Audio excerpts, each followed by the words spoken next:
हिंदवी स्वराज्याचे सरसंस्थापक छत्रपती शिवरायांना मानाचा मुजरा करतो। भारतीय राज्यघटनेचे शिल्पकार भारतरत्न डॉक्टर बाबासाहेब आंबेडकर यांना मानवंदना अर्पित करतो। आज आपली सगळी प्रक्रिया पार पाडण्याकरता या ठिकाणी उपस्थित झालेले गुजरातचे माजी मुख्यमंत्री आदरणीय रूपाणीजी, त्यांच्यासोबत आलेल्या भारताच्या वित्तमंत्री आदरणीय निर्मलाताई सीतारामनजी, आपले अध्यक्ष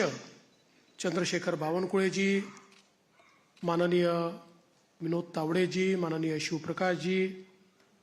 मंचावर उपस्थित असलेले सन्माननीय आशिष शेलारजी, प्रवीण दरेकरजी,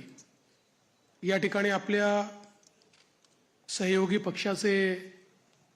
जनसुराज्यचे विनय कोरेजी, त्याचप्रमाणे युवा स्वाभिमानचे रवी राणाजी, रासपचे रत्नाकर गुट्टेजी, आपल्याला ज्यांनी समर्थन दिलं ते एकमेव अपक्ष आमदार शिवाजी पाटील,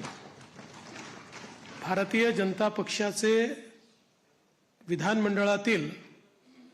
माझे सर्व ज्येष्ठ सहकारी, कोर कमिटीचे सर्व सदस्य, माझ्या सर्व भगिनी आणि बंधूंनो, सर्वप्रथम आपल्या सर्वांचे मी आभार मानतो की आपण एकमताने या ठिकाणी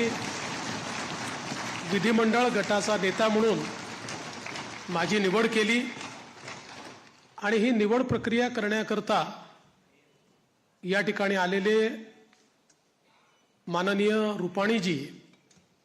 आणि माननीय निर्मला सीतारामनजी यांचे देखील अतिशय मनापासून मी आभार मानतो।